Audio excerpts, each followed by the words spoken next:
what are the three things that people regret the most on their deathbeds?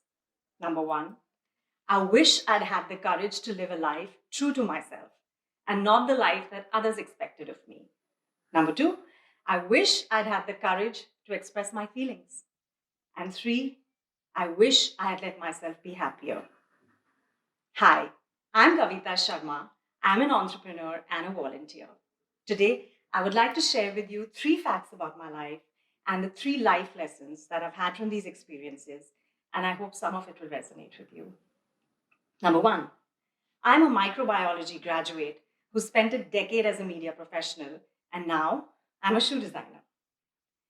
Let's start right at the beginning. Unfortunately for me, I did really well in my 10th boards, and I was expected to take up science and become a doctor just like my grandfather. So, carry forward the family legacy. My heart wasn't in it.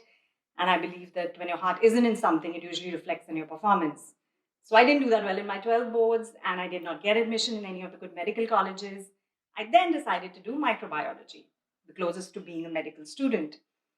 While I enjoyed my course, I realized that the career options available afterwards, like you could become a scientist or a PhD or a research assistant, etc., none of that interested me. So I decided to pursue my MBA. Luckily, I got into one of the top three colleges in Mumbai, and then I got an on campus placement with a media company. Then I started my career. And oh my God, I thrived in this new world. I was earning well, I was working hard, it was a good life. Over the years, with all this exposure that I got in media, the people I met, the places I visited, I started developing this keen interest in fashion, something I never had access to earlier in my life. I really enjoyed dressing up to work every day, putting together looks. I loved reading fashion magazines, following the fashion scene. It all started coming very, very naturally to me. I feel like as you grow, evolve, and transform, you discover things about your personality, you develop interests that you did not know about earlier. And instead of fearing and resisting it, you must embrace it and realize that it is a natural and a necessary part of life. Of course, I did not know at the time, but this was leading me towards a life changing decision. I had developed a huge love for shoes by then. I had shoes in my shoe closet. I had shoes in my wardrobe. I had shoes in my bed. I had shoes in any and every place that I could, storage space that I could find. Also, when I would go shoe shopping on my travels, I started noticing this huge gap between the kind of footwear that was available to women internationally and what was available to us in India. Be it in terms of variety, style, quality, color. I also found myself like subconsciously redesigning shoes that I would see. So, just like most love affairs, this one too started with infatuation, grew into a passion, and finally into an obsession. I realized that this is something I wanted to pursue seriously. So, I decided I would quit my job, study shoe designing, and then I would launch my own shoe label.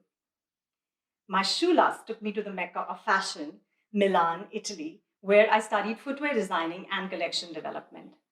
I then honed my skills in the technical aspects of handmade shoe manufacturing at the London School of Fashion. And then I launched my label. Today, my label is in its fifth year. We are now available in 20 plus cities across India, multiple e-commerce platforms. We retail across US, UK, UAE, Europe, and we have a studio in Mumbai from where we make bespoke footwear, including footwear for differently abled feet. So when I look back, I'm confident that every experience has taught me something, and I have taken the learnings from that onto my next experience. This reminds me of one of my favorite speeches of all time, the one that Steve Jobs gave at the Stanford graduation ceremony. He said, and I quote, "You cannot connect the dots looking forward. You can only connect the dots looking backwards. If you haven't found something that you're passionate about, keep looking, never settle, and the dots will always connect." So the life lesson is, do not let your educational background dictate your career path. If you realize you're passionate about something, pursue it. The second fact about me is I started my entrepreneurial journey at the age of 36. So I believe never be limited by your history or your age. Remember, today is the youngest you will ever be. And if you believe that, then you will never be afraid to take the plunge. And there are enough and more famous real life success stories of people who started late in life. The renowned fashion designer Vera Wang, whose wedding dresses have been worn by the biggest celebrities, right from Victoria Beckham to Kim Kardashian, was a journalist. And she did not design her first dress until she was 40. Harlan Sanders, better known as Colonel Sanders, was a steam engine operator. He worked as an insurance salesman, a gas station operator, before he finally launched Kentucky Fried Chicken at the ripe old age of 62. And his face still adorns all KFC outlets. Martha Stewart was a model and then a real estate broker, and only launched a catering business from her basement in her mid-30s. Closer home, Baman Irani, a brilliant actor, best remembered for his inimitable roles in Munna Bhai MBBS and Three Idiots, was a photographer who did his first film only at the age of 41. I feel like I'm growing and discovering things about myself and the world around me every single day. For all you know, by the time I'm invited for my next TED Talk, it could be in a completely different avatar. So the life lesson is we are never too young to begin, and we are never too old to begin again. The third thing I would like to share with you, and what I have started to truly believe in, is that our life's purpose is incomplete if we do not give back to our community in some shape or form. Oprah Winfrey has said, to move forward in life, you have to give back. I think all of us enjoy certain privileges, be it of caste, culture, class, gender, which helps us achieve whatever we have in our lives. And it is our duty to give back to our community to help those less fortunate than us. None of us are islands. If we give back to our community as we grow, they grow with us. They enrich our lives, our environment, ultimately our world. The Japanese culture considers finding one's ikigai as the most honorable thing that one can do. It is about identifying your role within society. What is it that the world needs that can be aligned to what you're good at, what you love doing, and what you can be paid to do? That is why pursuing and finding your ikigai is considered both the most honorable and the most rewarding thing that you can do. So there came a point in my life where giving back to my community became a sort of personal need of mine. Again, I feel like this is a natural process, natural course of life where you grow, evolve as a person, and the things that excited you earlier and brought you happiness earlier no longer do so. And you look for a deeper meaning and a deeper purpose to your life. So I started volunteering at an NGO called Angel Express Foundation that works with underprivileged children to educate them in English, maths, and life skills. And I have been volunteering with them for the last 5 years.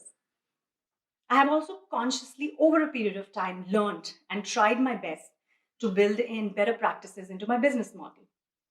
Doing things like sustainable manufacturing as much as possible, working with local karigars, reviving lost artisanship, doing local sourcing, doing a lot of slow fashion, made to order collections instead of mass production so as to avoid wastage and also to protect the environment. We also work with women's orphanages to provide them free footwear. So I'll urge you to ask yourself, is there any cause that is particularly close to your heart? Can you teach a skill to children from the slums who don't have access to facilities? Maybe dancing, singing, painting, photography, a life skill, a language. Can you spend time at an orphanage or an old age home a few times a week? Can you help organize cleanup drives? Can you raise your voice for the environment? Can you feed the strays? I believe there is no dearth of causes in the world if one wants to give back. Start small. Start in your neighborhood. Give of yourself, your time. It's more precious than money, trust me. Just imagine a world where every single privileged person helps the less privileged. I know it sounds utopian, but I would love to live in that world. Today, I may not be getting that assured ka-ching in my bank account at the end of every month or enjoying the perks of a corporate job, but I'm happier and more content than I've ever been in my life. So the life lesson is, it's okay to get off the highway and take the sidewalk. It's prettier. Thank you so much.